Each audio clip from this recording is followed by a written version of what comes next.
আজ বিশ্ব পরিবেশ দিবস। প্রতি বছর ৫ই জুন বিশ্ব পরিবেশ দিবস হিসেবে পালন করা হয়। পরিবেশগত দূষণের কারণ, দূষণ রোধ ইত্যাদির উপায় খুঁজে বের করা সহ পরিবেশ সম্পর্কে সচেতন করা এই দিবসের মূল লক্ষ্য। প্রতি বছরই দিবসটি আলাদা আলাদা শহরে আলাদা আলাদা প্রতিপাদ্য বিষয় নিয়ে পালিত হয়। ২০২৪ সালের বিশ্ব পরিবেশ দিবসের প্রতিপাদ্য হল ভূমি পুনরুদ্ধার, মরুকরণ এবং খরা স্থিতিস্থাপকতা।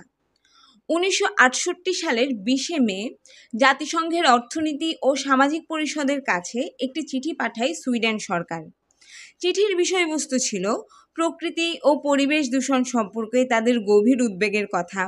সে বছরই জাতিসংঘের পক্ষ থেকে পরিবেশ রক্ষার বিষয়টি সাধারণ অধিবেশনের আলোচ্যসূচিতে অন্তর্ভুক্ত করা হয়।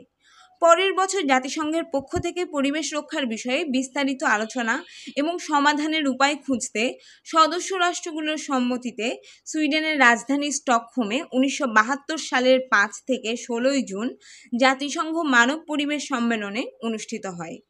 সম্মেলনটি ইতিহাসের প্রথম পরিবেশ বিষয়ক আন্তর্জাতিক সম্মেলনে স্বীকৃতি পায়। ১৯৭৪ সালে সম্মেলনের প্রথম দিন ৫ জুনকে জাতিসংঘ বিশ্ব পরিবেশ দিবস হিসেবে ঘোষণা করা হয়। ১৯৭৪ সাল থেকে প্রতি বছর দিবসটি বিশ্বব্যাপী পালিত হয়ে আসছে।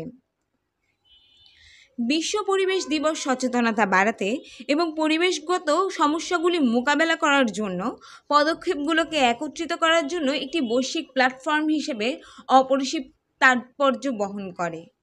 এটি বর্তমান এবং ভবিষ্যৎ প্রজন্মের জন্য পরিবেশ রক্ষা ও সংরক্ষণের জন্য আমাদের সম্মিলিত দায়িত্বের অনুস্মারক হিসেবে কাজ করে। প্রতি বছর একটি নির্দিষ্ট থিম তুলে ধরে বিশ্ব পরিবেশ দিবস জলবায়ু পরিবর্তন, জীববৈচিত্র্যের ক্ষতি, বন উজাড় এবং দূষণের মতো পরিবেশগত চ্যালেঞ্জ মোকাবেলায় সংলাপ, সহযোগিতা এবং উদ্ভাবনকে উৎসাহিত করে।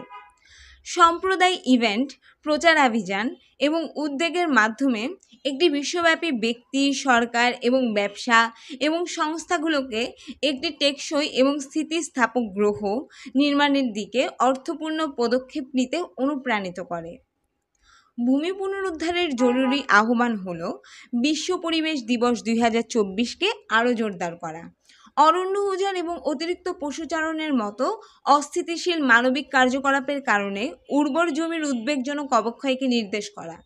এই অবক্ষয় জলবায়ু পরিবর্তনের দ্বারা সংগঠিত এবং পরিবেশকে মরুকরণের দিকে নিয়ে যায়, যার ফলে পরিবেশের অবক্ষয় ঘটে।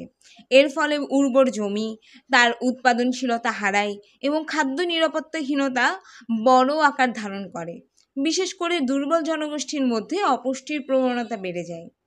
পানির ঘাটতি ক্রমশ তীব্র হয়ে ওঠে, কারণ ক্ষয়প্রাপ্ত জমি পানি জমিয়ে রাখতে সক্ষম হয় না। বিশুদ্ধ পানি ও পয়ঃনিষ্কাশন ব্যবস্থাকে প্রভাবিত করে এবং পানিবাহিত রোগের ঝুঁকি বাড়ায়। তদুপরি মরুকরণ থেকে বায়ু দূষণের কারণে শ্বাসকষ্টজনিত রোগের বৃদ্ধি উদ্বেগের আরও একটি স্তর যোগ করে।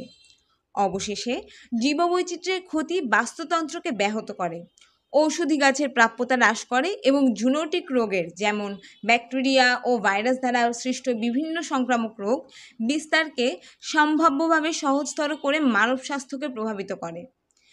বিশ্ব পরিবেশ দিবস ২০২৪ ভূমি পুনরুদ্ধারের দিকে সমন্বিত বৈশ্বিক প্রচেষ্টার জন্য একটি স্পষ্ট আহ্বান হিসেবে কাজ করে। এই চাপের চ্যালেঞ্জ মোকাবেলায় আশার আলো প্রদান করে। ক্ষয়প্রাপ্ত ভূমি পুনরুদ্ধার করার মাধ্যমে আমরা উন্নত খাদ্য নিরাপত্তা, বর্ধিত জল নিরাপত্তা, পরিচ্ছন্ন বায়ু এবং একটি সমৃদ্ধ বাস্তুতন্ত্রের জন্য পথ প্রশস্ত করতে পারি, যা শেষ পর্যন্ত মানুষ এবং এই পৃথিবী উভয়ের জন্য উন্নত স্বাস্থ্য এবং মঙ্গলকে প্রচার করে।